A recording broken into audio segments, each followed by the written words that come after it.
أعوذ بالله السميع العليم من الشيطان الرجيم من همزه ونفخه ونفخه بسم الله الرحمن الرحيم وإن نكثوا أيمانهم من بعد أحدهم وطعنوا في دينكم فقاتلوا أئمة الكفر إنهم لا أيمان لهم لعلهم ينتهون ألا تقاتلون قوما نكثوا أيمانهم وهموا بإخراج الرسول وهم بدؤوكم أول مرة أتخشونهم فالله أحق أن تخشوه إن كنتم مؤمنين قاتلوهم يعذبهم الله بأيديكم ويخزهم وينصركم عليهم ويشف صدور قوم مؤمنين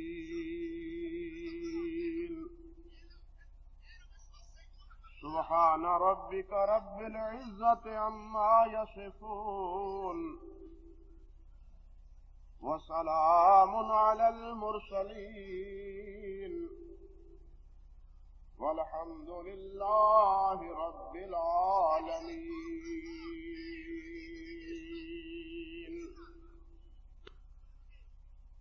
محترم سامعین حضرات اور میری واجب الاحترام ماؤں اور بہنوں، آج پورا پاکستان بلکہ پورا عالم اسلام ڈنمارک، ناروے اور دوسرے ان یورپی ممالک کے خلاف سراپا احتجاج ہے جنہوں نے سید کائنات، محسن کائنات،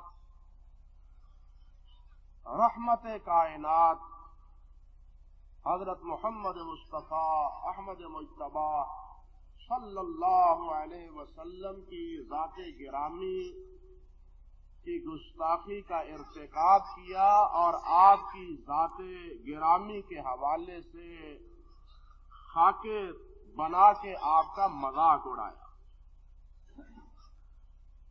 اور یہ احتجاج پاکستان میں بسنے والے تمام مسلمان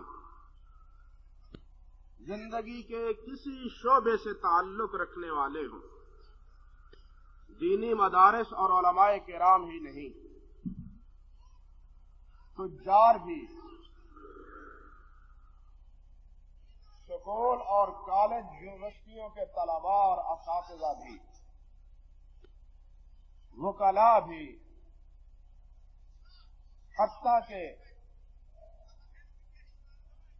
حتیٰ کہ عیسائیوں کے پوپ اور ان کے رجبیین وہ بھی اس احتجاج میں اسی طرح مسلمانوں کے ساتھ ہیں جس طرح کے مسلمان. بلکہ میں سمجھتا ہوں کہ ہر انسان کو اور ہر سمجھدار فرد کو ان گستاخان رسول کے خلاف احتجاج کرنا چاہیے، اس لیے کہ انسانوں کو انسانیت کا سبق دینے والے اور ہر انسان کو اس کا حق دینے والے، متعین کرنے والے، وہ باپ ہو، بیٹا ہو، بیٹی ہو یا ماں ہو، آجر ہو یا اجیر ہو، آقا ہو یا غلام ہو، حاکم ہو یا رعایا ہو، بچہ ہو یا بوڑھا ہو، حتیٰ کہ حیوانات کو بھی نبی علیہ الصلوۃ والسلام نے حق لے کے دیے اور ان سب کے حقوق متعین فرمائے۔ اب یہ کتنی سیاہ بختی اور کتنی بدنصیبی ہے کہ جو ہستی پوری انسانیت کو ان کے حقوق سے آگاہ کرے اور حقوق لوگوں سے لے کے دے، جب ان کے حق کی باری آئے تو ہماری زبانیں ہی گنگ ہو جائیں اور ہم اس کے بارے میں کوئی زبانی اور عملی احتجاج ہی نہ کر پائیں۔ جنہوں نے پوری کائنات کے حق متعین کیے ہیں اور ایک دوسرے سے حق لے کے دیے، جب ان کے حق کی باری آئے تو پھر مسلمانوں کو ہی نہیں، ہر عقل مند انسان کی ذمہ داری ہے کہ آپ کے حق اور آپ کے ناموس کی حفاظت کرے اور اس کا لحاظ اور پاسداری کرے۔ اللہ اکبر! آپ اندازہ کریں کہ پوری انسانیت کو ایک سلک میں، ایک طبقے میں، انسانی طبقے میں برادری کی تفریقات، علاقائی امتیازات، خاندانی فخر اور غرور، ان تمام چیزوں کو ختم کر کے ایک سلک میں اور ایک انسانیت میں پرونے والے حضرت محمد مصطفیٰ صلی اللہ علیہ وسلم، اللہ رب العزت نے بھی یہ بات ارشاد فرمائی کہ یا ایھا الناس انا خلقناکم من ذکر وانثی وجعلناکم شعوبا وقبائل لتعارفوا ان اکرمکم عند اللہ اتقاکم۔ لوگوں، ہم نے تمہیں پیدا کیا ہے، ہم تمہارے خالق ہیں، پیدا کرنے والے ہیں، بنانے والے۔ انا خلقناکم، اللہ کے علاوہ کوئی خالق نہیں ہے، وہی بنانے والا ہے، وہی پیدا کرنے والا ہے۔ فرمایا من ذکر و انثی، تم تمام لوگوں کو ہم نے ایک عورت اور ایک مرد سے بنایا ہے، آدم سے اور حوا سے علیہم السلام۔ وجعلناکم شعوبا وقبائل لتعارفوا، اور پھر تمہارے قبائل اور تمہاری برادری متعین کی تاکہ تم متعارف ہو، پہچانے جا سکو۔ ناموں میں اشتراک ہوتا ہے، ایک جیسے نام ہوتے ہیں، مگر یہ نام فلاں برادری کا، یہ انسان فلاں برادری کا، فلاں قبیلے کا۔ انا جعلناکم شعوبا وقبائل لتعارفوا، یہ تمہارے باہمی تعارف کے لیے ہے، کبر و نخوت کے لیے نہیں، تکبر کے لیے نہیں، ایک دوسرے سے بڑائی کے لیے نہیں، فخر کے لیے نہیں کہ میں جٹ ہوں، ہاں میں تو راجپوت ہوں، میں تو راجپوت ہوں، اس دور میں میں تو قریشی ہوں، میں تو عربی ہوں، فرمایا نہیں، یہ ساری نسبتیں محض تمہارے باہمی تعارف کے لیے ہیں، نخوت و غرور کے لیے نہیں۔ ان اکرمکم عند اللہ اتقاکم، یہ بات خوب سمجھ لو، اللہ کے ہاں اگر کسی کی کوئی وقت ہے، کوئی درجہ ہے، کوئی مرتبہ ہے، تو اس اعتبار سے کہ تم میں اللہ سے ڈرنے والا کون ہے؟ جو جتنا اللہ سے زیادہ ڈرنے والا ہے، اللہ کا وفادار، اللہ کا اطاعت گزار، اللہ سے محبت کرنے والا، اللہ کے احکام کی پابندی کرنے والا ہے، وہ اتنا ہی اللہ کے ہاں محبوب اور اللہ ذوالجلال کے ہاں مقرب ہے۔ کسی برادری سے اور کسی قبیلے اور خاندان سے متعلق ہونے والا انسان محض اس لیے افضل نہیں کہ وہ بڑے خاندان سے تعلق رکھتا ہے، اس کی بڑائی کا سبب اگر ہے اللہ کے ہاں تو صرف ایک ہے کہ اللہ کا اطاعت گزار کون ہے، اللہ کا فرما بردار کون ہے۔ ابو لہب اور ابو جہل جیسے قریشی جہنم کا ایندھن بنے اور بلال حبشی آ کے جنت کا سردار بنا، جس کو دنیا میں نبی علیہ الصلوۃ والسلام نے جنت میں چلتے ہوئے دکھایا گیا، اور آپ نے پوچھا کہ بلال کیا ہے؟ کہ جناب میں جنت میں نے دیکھا تو آگے آگے ہے، تیری جوتیوں کی آواز مجھے سنائی دیتی۔ یہ نہیں کہ کوئی بڑے قبیلے اور خاندان کا فرد ہو تو اللہ کے ہاں بھی وہ محترم ہے، وہ بڑا ہے، نہیں، اللہ کے ہاں بڑے ہونے کا ایک ہی معیار ہے کہ وہ اللہ کا کتنا اطاعت گزار اور فرمانبردار ہے۔ نبی کریم حضرت محمد رسول اللہ صلی اللہ علیہ وسلم نے بھی اپنے حجۃ الوداع کے خطبے میں، جس کو کہنا چاہیے ایک عالمی منشور کی حیثیت رکھتا ہے آپ کا وہ خطبہ، آپ کے وہ ارشادات اور آپ کے وہ فرامین یوں سمجھیے کہ ایک منشور کی حیثیت رکھتے ہیں۔ آپ نے اسی خطبے میں یہ بات بھی ارشاد فرمائی کہ کل امر الجاہلیہ موضوع تحت قدمی ہاتین، کہ جاہلیت کے تمام امور کو میں اپنے پاؤں کے نیچے رکھ کے مسل کر رہا ہوں، سب چیزیں ختم، پائمال کر رہا ہوں۔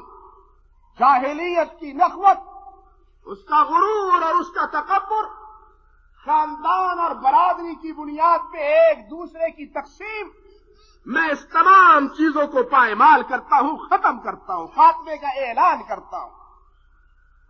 فرمایا کلکم من بنی آدم و آدم من تراب، تم سب کے سب آدم کی اولاد ہو اور آدم کو اللہ نے مٹی سے بنایا ہے۔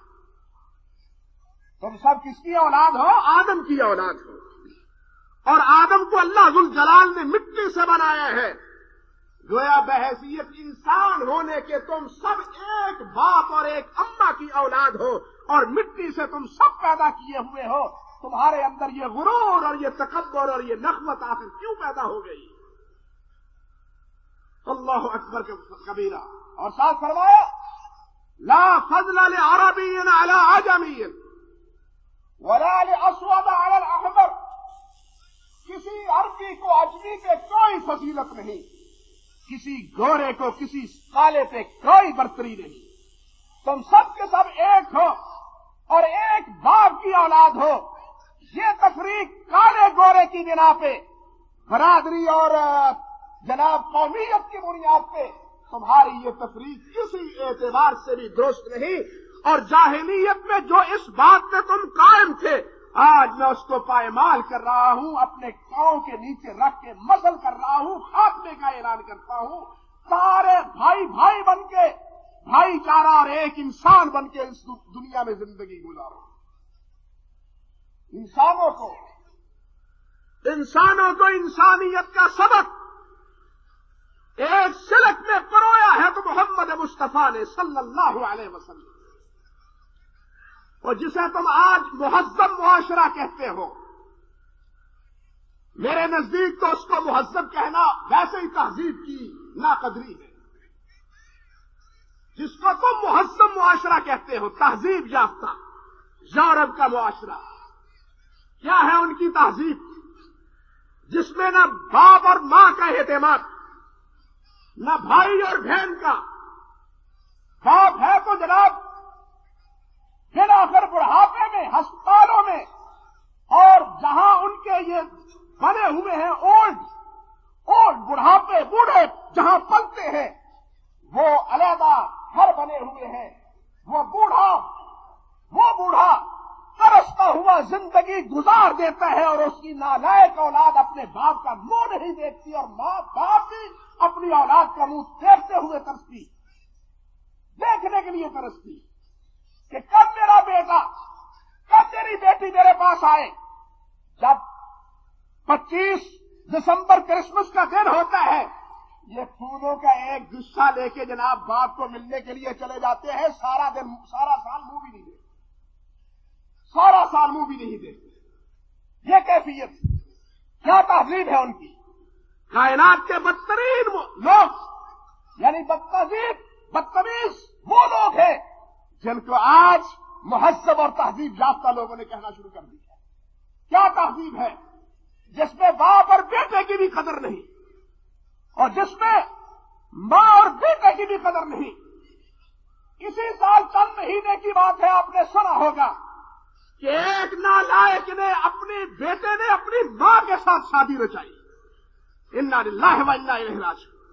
یہ مہذب معاشرہ ہے؟ مہذب نہیں، بدمعاش معاشرہ ہے۔ جس کو تم مہذب سمجھتے ہو، وہ آج بھی وہاں کالے اور گورے میں امتیاز باقی ہے۔ کالوں کے چرچ علیحدہ ہیں، گوروں کے چرچ علیحدہ ہیں۔ کالوں کے لیے قانون علیحدہ ہے، گوروں کے لیے قانون علیحدہ ہے۔ جس چیز کو حضرت محمد مصطفیٰ نے ختم کیا تھا اور اس انسانیت کو انسانیت کا سبق دیا تھا، آج اپنے آپ کو مہذب کہنے والے اسی جاہلیت میں اب بھی پھنسے ہوئے، جاہلیت میں اب بھی پھنسے ہوئے۔ اور یہ آپ کے پڑوس میں بسنے والے، یہاں اٹھو، ہندو کی تاریخ دیکھو کہ وہاں ایک شودر کے اور ایک برہمن کے حقوق کیا ہے، برہمن کا حق کیا ہے، ایک شودر کا حق کیا ہے۔ برہمن اگر ایک جرم کرے اس کی سزا کیا ہے، شودر اگر ایک جرم کرتا ہے اس کی سزا کیا ہے۔ شودر اگر بدکاری کرتا ہے، فیصلہ ان کا یہ ہے کہ اس کا عضو مخصوص کاٹ دیا جائے، لیکن اگر برہمن کرتا ہے تو اس پہ کوئی حد قدغن نہیں کہ برہمن اس کو جسمانی سزا دی ہی نہیں جا سکتی۔ برہمن کو ہندو مذہب میں جسمانی سزا دی ہی نہیں جا سکتی۔ برہمن وید پڑھ سکتا ہے لیکن شودر وید پڑھ نہیں سکتا، بلکہ شودر وید کو کان لگا کے سن نہیں سکتا۔ وہ وید کے احکام تو معلوم کر لے لیکن وید کی عبارت سننے کی اس کو بھی اجازت نہیں۔ جس مذہب میں اس کی مذہبی کتاب ان کو سننے کی اجازت نہ ہو، اس کو پڑھنے کی اجازت نہ ہو، بتلاؤ وہ اب بھی دنیا میں باعزت اور بااحترام اور مسلمان جس نے اور جس کے کہنا چاہیے کہ امام نے انسان کو انسانیت کا سبق سکھایا، اس تفریق سے ختم کیا، آج وہی بے عزت اور آج وہی سب سے زیادہ شودر بنے ہوئے ہیں معاذ اللہ۔ انا للہ و انا الیہ راجعون۔ آپ اندازہ کریں کہ اسلام نے باہم آپس کے حقوق اور اس کے معاملات کا احساس کس طرح کیا ہے۔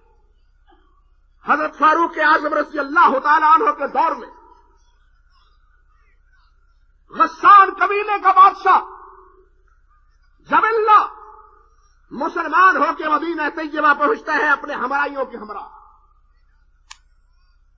اس کے ساتھی رفقا غسان کے بسنے والے وہ آئے جبلہ کے ساتھ، اور امیر المومنین عمر فاروق رضی اللہ تعالی عنہ انہوں نے بادشاہ کی شایان شان اس کا استقبال کیا، اسلام کی دعوت دی، مسلمان ہوا، حج کے ایام قریب تھے، مسلمانوں کے ساتھ حج کے لیے چلا گیا، امیر المومنین ہمراہ ہے، بیت اللہ کا طواف کرتے ہوئے ایک اعرابی کا پاؤں کسی جبلہ کے چادر پہ پڑتا ہے، جس نے اپنے آپ کو بادشاہ سمجھا اور پیچھے پلٹ کے ایک مکہ رسید کیا، اس کی ناک ٹوٹ گئی، اس اعرابی کی، اس بدو کی ناک ٹوٹ گئی۔ اس نے جا کے امیر المومنین عمر فاروق رضی اللہ تعالیٰ عنہ کے پاس شکایت درج کی کہ جبلہ نے جناب گھونسا لگا کے مار کے میری ناک توڑ دی۔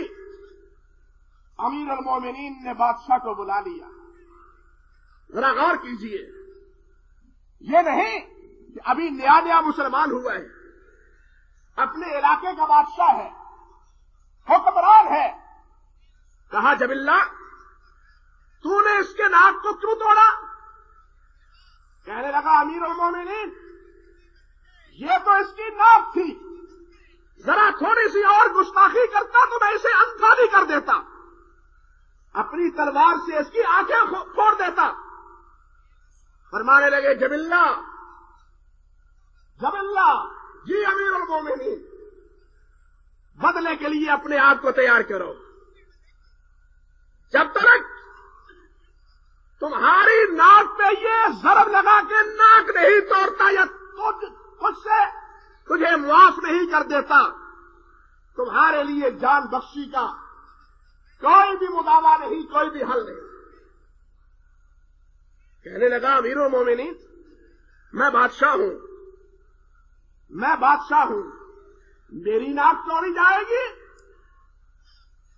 فاروق اعظم کا جواب سنیے، فرمانے لگے ہاں جبلہ تیری ناک توڑی جائے گی، اس لیے کہ اسلام نے تمام کو برابر کر دیا ہے، کوئی بادشاہ اور کوئی رعایا نہیں رہی۔ یہ کیا ہوا کہ بادشاہ جو چاہے کرے، اس کو کوئی پوچھنے والا نہ ہو، رعایا جس قسم کرسی میں زندگی گزارے اس کا کوئی مداوا نہ ہو۔ فرمایا نہیں اسلام اس نے تمام کو برابر کر دیا ہے، ہم بادشاہ کی حیثیت سے نہیں، تمہارے اوپر بھی اسلام کا اسی طرح حکم عائد ہوگا جس طرح کے ایک عام انسان کے اسلام کا حکم عائد ہوتا ہے۔ یہ ہے انسان کا سبق، تمیزات سب ختم۔ آج لوگ حقوقوں کے لیے لڑتے ہیں، اور علم یعنی ستم کی بات یہ ہے، اور آپ کے پاکستان میں حقوق انسانیت کی این جی اوز موجود ہیں یا نہیں؟ ذرا سوچو، آئے دن پاکستان میں حقوق انسانیت کی این جی اوز کوئی نہ کوئی ہنگامہ کھڑا کرتی ہے، کوئی نہ کوئی واحیات کردار ادا کرتی ہے۔ کوئی لڑکی ایک غلط حرکت کر کے والدین سے روٹ کے ان کے پاس پہنچ جاتی ہے، یہ ان کے لیے امان کا گھر بن جاتی ہے، اور ان کی پشت پناہی ان آوارہ کو پشت پناہی اور امن دینے کے لیے کہتی ہے کہ ہم حقوق نسواں اور حقوق انسانیت کے علم بردار ہیں۔ یہ ہو رہا ہے یا نہیں ہو رہا؟ مگر وہ پاکستان کا ہر شہری، ہر طبقہ تو احتجاج کر رہا ہے، لیکن یہ بے شرم حقوق انسانیت کے علم بردار، یہ سید کائنات کے حقوق کی باری آئی ہے تو گونگ اور گونگے کیوں ہو گئے ہیں؟ اور اب خاموش کیوں ہے؟ میں تو سمجھتا ہوں کہ پوری انسانیت کی عزت و آبرو اگر ہے تو محمد مصطفیٰ صلی اللہ علیہ وسلم کی بدولت۔ ہارون رشید نے پوچھا تھا، قاضی ایاس نے ذکر کیا ہے الشفا میں، ہارون رشید نے پوچھا حضرت امام مالک رحمت اللہ علیہ سے، امام مالک مدینے کے امام، مدینہ الرسول کے امام، پوچھا امام صاحب نبی علیہ السلام کی ذات کے بارے میں بد کلامی کرنے والا انسان اس کی سزا کیا ہے؟ ہائے ہائے، کاش کہ آج کوئی مسلمان سچا مسلمان ہو، صرف احتجاج کرنے کی حد تک نہ بلکہ عمل کی حد تک بھی، عمل کی حد تک بھی۔ امام مالک نے کیا فرمایا؟ ما بقال امت بعد شتم نبیہا، اور جس امت کو اس کے سامنے اس کے نبی کو گالی دی جائے اس امت کے جینے کا حق ہی نہیں ہے۔ کیا حق ہے اس امت کے جینے کا؟ اس امت کو مر مٹنا چاہیے، یا اپنے آپ کو ختم کر لے، یا پھر نبی کے دفاع میں اپنے آپ کو میدان میں لے آئے۔ ما حق الامہ ما بقاء الامت بعد شتم نبیہا، نبی علیہ السلام کو گالی دی جائے اور یہ امت جناب تنتناتی پھرے۔ واہ امتیوں، وہ ظالم تمہارے نبی کو، ہمارے نبی کو گالیاں دے، قرآن مجید کو آپ کے پڑوس میں پرسوں کی خبر ہے تاش کے پتوں میں چھاپا جائے، قرآن مجید کے الفاظ کو ٹشو پیپر پہ نمائندہ کیا جائے، قرآن مجید کو غلاظت کے ڈھیر میں پھینک دیا جائے، اور بے شرمو تم پھر بھی کیا ہو پتنگ اڑانے اور اپنی عیاشی میں ادھار کیے بیٹھے ہو؟ شرم آنی چاہیے تمہیں، خوشی منانے، کیا خوشی ہے ہمیں؟ کوئی خوشی نہیں اللہ کی قسم۔ اگر خوشی ہے اس قسم کی ان دلوں میں تو ان لوگوں کو کے دلوں میں ہے جن کے اللہ اور اللہ کے رسول کی کوئی پاسداری اور کوئی قدر و محبت نہیں ہے۔ آپ بتلاؤ انہی دلوں کتنی ڈٹھائی سے کاش کے کوئی مسلمان حکومت ہوتی اور ہمارے حضور عالم پہ 8 افراد کے قتل کا جناب کیس چلتا، کوئی مسلمان حکومت ہوتی، کیا گورنمنٹ سے، عدالت سے وزیر اعظم اجازت لیتا ہے کس چیز کی؟ کہ ان 8-10 دنوں میں ہمیں قتل کرنے کی اجازت دے دو۔ سوچو تو صحیح اللہ کے لیے، وہ ابھی پتنگ بازی تو وہاں ہونے والی ہے، لیکن اس کے برگوبار یہ ہے کہ اب تک 8 اسی دور کے نتیجے میں قتل ہو چکے۔ یہ اجازت دینے والے اور یہ اجازت مانگنے والے شرعی طور پہ اللہ کے ہاں مجرم ہیں۔ ان مقتولات کے خون کے ذمہ دار یہ وزیر اعلیٰ ہے اور یہ عدالت ہے۔ اسلام کی حکومت ہوتی ہے، اسلام تو اپنے گھر کے سامنے گلی میں جناب اتنا پانی ڈالنے کی اجازت نہیں دیتا جس سے کسی راہ چلتے ہوئے ساتھی کا، مسلمان کا پاؤں پھسلے اور اس کی ٹانگ ٹوٹ جائے۔ اگر وہ حد سے زیادہ پانی بہاتا ہے، مسئلہ سمجھ لو، حد سے زیادہ پانی بہاتا ہے، چلنے والا پھسل کے گر کے اس کو چوٹ لگتی ہے، ٹانگ ٹوٹ جاتی ہے، علماء نے لکھا ہے کہ گھر کا فرد ذمہ دار ہے اس کی ٹانگ کے توڑنے کا۔ اور یہ تو ٹانگ ٹوٹی نہیں، یہاں تو گلے کٹے ہیں، ایک نہیں 8 کٹے ہیں، اور معلوم نہیں مستقبل میں کتنے کٹے۔ لیکن عدالت میں بیٹھنے والے بے شرم وہ بھی کہتے ہیں قتل کی گویا اجازت ہے، مانگنے والے بھی وہ ان سے بڑے بے شرم وہ بھی کہتے ہیں کہ اجازت دو ہمیں قتل کرنے کی، گویا قتل کی اجازت مانگ رہے ہیں، جشن کی کیا اجازت؟ اور تمہیں جشن سوجے ہوئے ہیں محمد مصطفیٰ صلی اللہ علیہ وسلم اور قرآن مجید کی توہین ہو رہی ہو اور تمہیں جشن سوجے ہوئے ہیں۔ امام مالک نے کیا کہا تھا؟ ما بقاء الامت بعد شتم نبیہا، اور اس امت کو کیا جینے کا حق ہے جبکہ ان سے نبی صلی اللہ علیہ وسلم کو گالی دی جائے؟ شرم نہیں آتی؟ یہ جشن منانے تک اترے ہوئے، جشن منانے کی اجازت دے دیجیے۔ نبی علیہ السلام کے بارے میں یہ حضرت سرائی اور یہ بے حیائی اس کا ارتکاب ہو، اور پھر جناب ہمیں جشن منانے کی فکر پڑی ہوئی ہو کہ جشن کسی طرح منا لیا جائے۔ انا للہ و انا الیہ راجعون۔ اور جشن بھی وہ جو مسلمانوں کا جشن نہیں ہے، ہندوؤں کا جشن ہے۔ کس کا جشن ہے؟ مسلمانوں کا نہیں، ہندوؤں کا۔ ان کے جشن میں خود اپنی ہم نوائی کرتے ہو۔ من تشبہ بقوم فہو منہم، میرے نبی نے فرمایا ہے صلی اللہ علیہ وسلم، جو کسی قوم کی مشابہت اختیار کرتا ہے وہ انہی میں سے ہے۔ تم ان کے جشن میں اپنا جشن، اپنی ہم نوا نوائی کرتے ہو، اپنا وزن بھی ان کے جشن میں ڈالتے ہو۔ اس سے بڑی بے ایمانی اور اس سے بڑی دیوسی اور کیا ہو؟ انا للہ و انا الیہ راجعون۔ اور ہمارا حال سچی بات ہے کہ جب اس انداز میں سوچتا ہوں، جگر اور دل ہمت نہیں پاتے کہ کیا ہو رہا ہے۔ بات کہنے کی یاد کو جارا نہیں، کیا بات کریں؟ اللہ والو، نہ ہمارا ملک محفوظ ہے، اس ملک میں نہ ہمارا دین محفوظ، اور جس ملک میں نبی اور قرآن کی عزت و آبرو محفوظ نہیں ہے، مسلمان بھی محفوظ ہے نہیں ہے، ملک کی عزت و آبرو بھی نہیں ہے۔ ہاں، ملک کے انتظام کرنے والے منصرم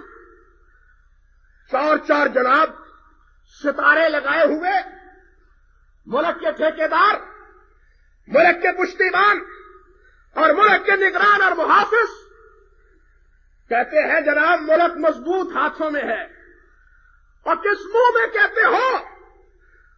2 ہفتے پہلے کی بات ہے، کراچی کے سمندر میں تمہاری محفوظ نگران کشتیوں کو یرغمال بنا کے 2 دن تک تمہاری حدود میں ہندوستان مچھلیاں پکڑتا رہا، تم ان سے احتجاج بھی نہیں کر سکے۔ اور بات یاد آئی، خبر یاد آئی، ابھی دور کی بات نہیں، اسی 15-20 دن کی بات ہے، 1 دن کی بات نہیں، 2 دن تمہارے جہاز کو یرغمال بناتا ہے ہندوستان، یرغمال بنا کے جناب اپنی منمانی کرتا ہے، اور 2 دن کے بعد چلا جاتا ہے۔ پھر بھی یہ کہتے ہیں ہمارا ملک دفاعی اعتبار سے بڑا مضبوط۔ ان کے دفاع کا عالم یہ ہے، اور جن کو انہوں نے اپنا بابا بنایا ہے، اور جس کو جناب کہہ رہے ہیں خوش آمدید کہتے ہیں، ہم تو پھٹے منہ بھی نہیں کہتے اس کو، ہم کہتے ہیں یہ بھی لفظ اس کے لیے ہلکا ہے۔ جس کو تم خوش آمدید کہنے کے لیے بے تاب کھڑے ہو، وہ انسان وہ ہے کہ جس نے تمہارے ملک کے تقدس کو پائمال کیا ہے، تمہارے ملک میں جب چاہا تمہاری مرضی کے اعلی رغم بمباری کی ہے، اور اب وہ آیا ہے تو اسے تمہاری سیکورٹی پہ بھی اعتماد نہیں ہے۔ تمہارے صدر ہاؤس کا دفاع امریکہ کی سیکورٹی کر رہی ہے، کیا ہوا تمہارا دفاع؟ کیا پوزیشن ہوئی تمہارے دفاع کی؟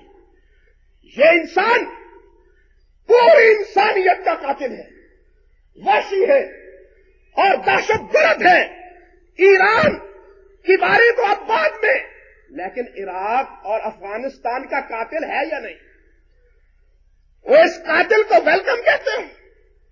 مسلمانوں کی خون سے ہولی کھیلنے والا، اس کے بارے میں دل میں نرم گوشہ رکھتے ہو، شرم نہیں آتی ان لوگوں کو؟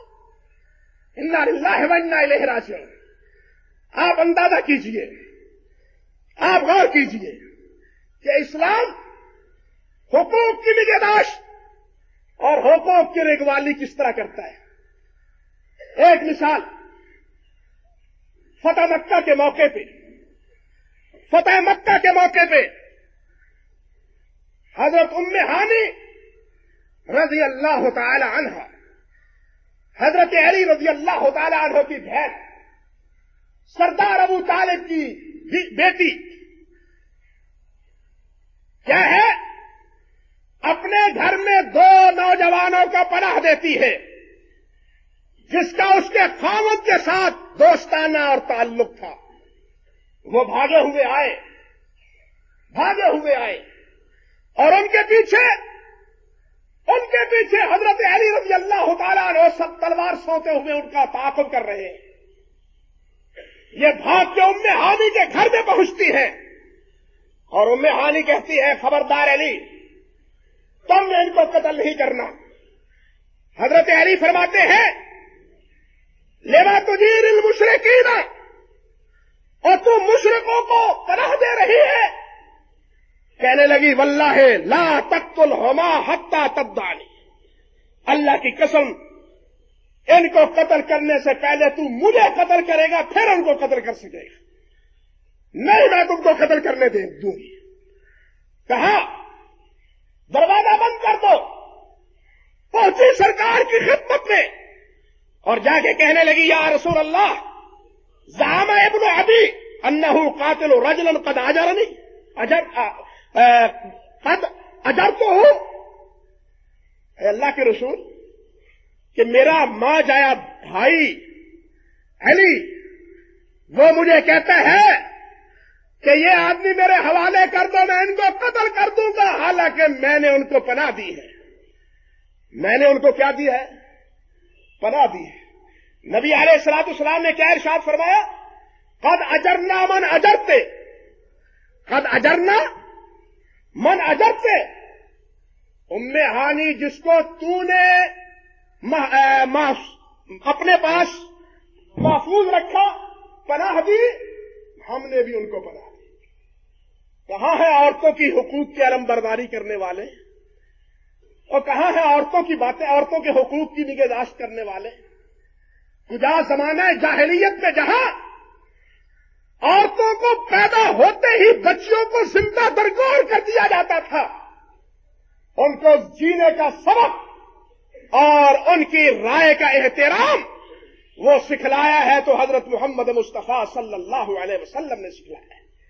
لیکن میں کہہ رہا تھا کہ ہمارے ملک میں حقوق انسانیت کی ٹھیکیدار این جی اوز وہ بالکل ان کی زبانیں بند ہیں اور گونگی ہے. کیوں گونگی ہے؟ کہ یہ چلتی اس سہارے سے ہے جہاں سے یہ گستاخی کی لہر آ رہی ہے. بات سمجھے جا وہاں سے یہ چلتی ہے قائم وہاں سے ہے. اور آج ہماری حکمرانی اس کو تحفظ اور یہ بھی چل وہاں سے رہی ہے جن کو جناب یہ سلام کر رہے ہیں جن کو یہ سلام کر رہے ہیں جن کے ملک کی نہ ملک کی عزت و آبرو نہ اسلام اور ایمان کی عزت و آبرو باقی ہے وہ اس کو ویلکم کہہ رہے ہیں جو انسانیت کا قاتل ہے جو دنیا کا سب سے بڑا دہشت گرد ہے. اسلام کے بارے میں بد زبانی کرنے والوں اسلام کی تعلیم تو یہ ہے نبی علیہ السلام بھیجتے ہیں جہاد کے لیے اور جہاد کے لیے بھیجتے ہوئے کیا فرماتے ہیں انطلقوا بسم اللہ وباللہ وعلی ملت رسول اللہ صلی اللہ علیہ وسلم. نکلو بسم اللہ پڑھتے ہوئے نکلو اللہ کی مدد کی دعا کرتے ہوئے نکلو اللہ کے نبی کی ملت پہ قائم رہتے ہوئے نکلو. اور فرمایا لا تقتلوا شیخا فانیا ولا طفلا ولا صغیرا ولا امراتا. نہ بوڑھے کو مارنا ہے تم نے قتل کرنا ہے نہ بچے کو قتل کرنا ہے نہ عورت کو قتل کرنا ہے نہ ہی عورت کو تم نے قتل کرنا ہے. کس کو قتل کرنا ہے؟ میدان میں اتر رہے ہیں جہاد کے لیے روانہ کیا جا رہا ہے اور سبق یہ ہے کہ بوڑھے کو بھی نہیں مارنا بچے کو بھی نہیں مارنا عورت کو بھی نہیں مارنا. کس کو مارنا ہے؟ جو تمہارے مقابلے میں آئے. اور یہ اسلام کی تعلیم اور یہ محمد مصطفیٰ کا دیا ہوا سبق. لیکن آج بمباری کر کے شہروں کے شہر ملیا میٹ کرنے والا تمہاری آنکھوں میں مہذب ہے اور اسلام اور محمد مصطفیٰ کیا ہے؟ دہشت گرد. انا للہ و انا الیہ راجعون. حضرت صدیق اکبر کو دیکھیے رضی اللہ تعالی عنہ، یزید ابن ابی سفیان کو شام کی سرحدوں پہ روانہ کرتے ہیں. حضرت ابو بکر صدیق ان کے ہمراہ ہیں، وہ گھوڑے پہ سوار ہیں. یزید ابن ابی سفیان گھوڑے پہ سوار ہیں اور حضرت ابو بکر صدیق وہ پاپیادہ چل رہے ہیں. یزید کہتے ہیں امیر المومنین یا تو آپ بھی گھوڑے پہ تشریف رکھیے یا میں بھی اتر آتا ہوں. فرمانے لگے نہیں نہیں، گھوڑے پہ تم جاؤ گے، اس لیے کہ سرحدوں کی نگرانی اور حفاظت کے لیے تم جا رہے ہو، میں تمہارے ساتھ ہمراہ چلوں گا اور اس کو بھی اس اللہ کے راستے میں چلنے کو اپنے لیے سعادت سمجھوں گا. پاپیادہ نکلتے ہیں اور پھر کہتے ہیں الوداع کرتے ہیں تو فرماتے ہیں انی موصیکا بعشر، میں تمہیں 10 چیزوں کی وصیت کرتا ہوں. اور 10 چیزوں میں کی وصیت میں سے ابتدائی بات کیا ہے؟ فرمایا لا تقتلن امرأة ولا صبيا ولا كبيرا حرما ولا تقطعن شجرا مثمرا ولا تخربن عامرا. ہائے میرے اللہ، یہ ہے اسلام کی تعلیم. یزید میری وصیت یہ ہے کسی عورت کو قتل نہیں کرنا، بوڑھے کو قتل نہیں کرنا، بچے کو قتل نہیں کرنا، درخت پھلدار کو تم نے ختم نہیں کرنا، گھر بنے ہوئے ہو تو ان کو نہیں گرانا، گھر بنے ہوئے ہو تو ان کو نہیں گرانا. خدا کی ہم دہشت گرد مگر شرم ان کو نہیں آتی. اپنے ماتھے پہ خود تم ٹھپا لگواتے ہو. ہم کہتے ہیں مسلمان اور اسلام دہشت گرد نہیں ہے. وقت کا سب سے بڑا دہشت گرد ہے تو بوش اور امریکہ ہے. سب سے بڑا دہشت گرد جس نے افراد کو نہیں، قوموں کو نہیں، ملکوں کو برباد کیا اور آگے بھی ملکوں کو برباد کرنے کے لیے جناب منصوبہ بنا رہا ہے. آپ حیران ہوں گے ہمارے ہاں کیا ہے، ہمارے ہاں کیا ہے؟ جشن کی فکر ہے. اور پرسوں کی خبر پڑھی، ہندوستان نے اپنے آئندہ سالوں میں بجٹ میں 9 کھرب 80 ارب کا اضافہ کیا ہے. اپنے دفاع میں 9 کھرب 80 ارب کا. اور یہ بش ہندوستان کے ساتھ ایٹمی دفاعی معاہدہ کر رہا ہے. اس آمد کے بعد مجھے بتلاؤ اتنی بڑی امداد اور یہ ایٹمی معاہدے کس کے خلاف ہیں؟ اور ہم ہیں، اور ہم تو اپنی کشتیوں کو نہیں بچا سکے، ملک کو کس طرح بچائیں گے؟ یہ فوجی پہلے بھی ملک کے ٹکڑے کرنے کا سبب بنے ہیں اور خدشہ یہ ہے کہ اب بھی اس ملک کو برباد کرنے کا یہی سبب نہ بنے. لا قدر اللہ، اللہ ان کو اس کی ہمت نہ دے، یہ دن سے ہمیں نہ دیکھنے پڑے. اللہ انہیں باغیرت بنایا، اللہ انہیں جرأت دی. اور کبھی ایک دور وہ تھا، حضرت علامہ کہا کرتے تھے رحمت اللہ علیہ کہ میں نے حرم میں دیکھا کہ ایک بوڑھا بیت اللہ کے ساتھ ہاتھ لگائے ہوئے مقام ملتزم پہ کہہ رہا تھا اللہ پاکستان کی حفاظت کرنا، اللہ پاکستان کی حفاظت کرنا. میں نے کہا بابا کیا وجہ ہے؟ پاکستان کا میں باسی ہوں، تو پاکستان کا نہیں، لیکن پاکستان کی حفاظت کے لیے دعائیں تو ہر میں کعبہ میں کر رہا ہے. وجہ کیا ہے؟ اس نے کہا اس لیے ہم سمجھتے ہیں کہ اگر عالم اسلام میں پاکستان ہے تو مسلمان بھی ہے. کبھی تو یہ دورہ تھا، کبھی یہ تاثر تھا، کبھی یہ کیفیت تھی، اور آج ہم اپنی کشتیوں کی بھی حفاظت نہیں کر رہے اور کہہ رہے ہیں کہ پاکستان مضبوط ہے. انا للہ و انا الیہ راجعون. اللہ ہمیں سمجھ عطا فرمائے. ہماری غیرت اور ہماری حمیت اللہ سبحانہ و تعالی ہمارے دل میں پیدا کرے. اسلام سے اور نبی علیہ السلام سے محبت کی توفیق عطا فرمائے. وآخر دعوانا الحمدللہ رب العالمین.